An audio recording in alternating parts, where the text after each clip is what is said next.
abad kelima, orang-orang Cina sudah mengadakan hubungan dagang ke Jawa dan jumlahnya pun semakin banyak.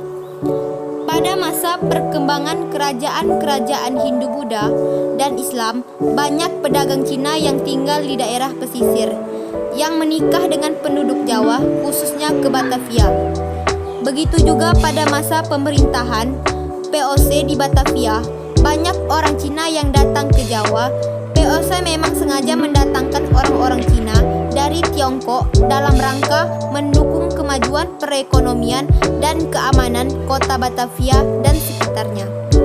Ternyata kota Batavia juga menjadi daya tarik bagi orang-orang Cina miskin untuk mengadu nasib di kota ini. Orang-orang Cina yang datang ke Jawa tidak semua yang memiliki modal. Banyak di antara mereka termasuk golongan miskin. Mereka kemudian menjadi pengemis, bahkan ada yang menjadi pencuri.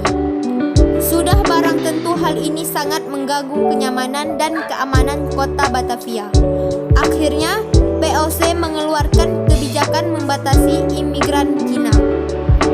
Untuk membatasi kedatangan orang-orang Cina ke Batavia, VOC mengeluarkan ketentuan bahwa setiap orang Cina yang tinggal di Batavia harus memiliki surat izin bermukim yang disebut Permissie Brief Jes, atau masyarakat yang menyebut dengan surat pas. Apabila tidak memiliki surat izin, maka akan ditangkap dan dibuang ke Ceylon atau Sri Lanka untuk dipekerjakan di kebun-kebun pala milik VOC atau akan dikembalikan ke Cina. Mereka diberi waktu 6 bulan untuk mendapatkan surat izin tersebut. Biaya untuk mendapatkan surat izin itu yang resmi Rp2 per orang. Tetapi dalam pelaksanaannya, untuk mendapatkan surat izin terjadi penyelewengan dengan membayar lebih mahal. Tidak hanya Rp2, akibatnya banyak yang tidak mampu memiliki surat izin tersebut. VOC bertindak tegas. Orang-orang Cina yang tidak memiliki surat izin bermukim ditangkap, tetapi mereka banyak yang dapat melarikan diri keluar kota.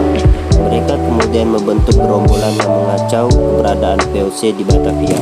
Oleh karena itu, para serdadu VOC mulai beraksi dengan melakukan sweeping memasuki rumah-rumah orang Cina dan kemudian melakukan pembunuhan terhadap orang-orang Cina yang ditemukan di setiap rumah. Orang-orang Cina yang berhasil meloloskan diri kemudian melakukan perlawanan di berbagai daerah, misalnya di Jawa Tengah. Salah satu tokohnya yang terkenal adalah Oi Panko atau dikenal dengan sebutan Ki Panjang. Kemudian di Jawa menjadi Ki Sepanjang. Nama ini dikaitkan dengan perannya dalam memimpin perlawanan di sepanjang pesisir Jawa. Perlawanan orang-orang Cina terhadap VOC kemudian menumbuhkan kekacauan yang meluas di berbagai tempat, terutama di daerah pesisir Jawa. Perlawanan orang-orang Cina ini mendapat bantuan dan dukungan dari para bupati di pesisir. Atas desakan para pangeran, Raja Pakubuwana II juga ikut mendukung pemberontakan orang-orang Cina tersebut. Pada tahun 1741, benteng VOC di Kasatura dapat diserang sehingga jatuh banyak korban. VOC segera meningkatkan kekuatan tentara dan persenjataan sehingga pemberontakan orang-orang Cina satu demi satu dapat dipadamkan. Pada kondisi yang demikian ini, Pakubuwana II mulai bimbang dan akhirnya melakukan perundingan damai dengan VOC. Sikap Pakubuwana II yang demikian telah menambah panjang barisan orang-orang yang kecewa dan sakit hati di lingkungan keraton. Kondisi ini pula yang telah mendorong VOC kemudian melakukan intervensi politik di lingkungan istana. Nah, itu saja yang bisa kami sampaikan. Terlebih dan kurang kami mohon maaf. Wassalamualaikum warahmatullahi wabarakatuh.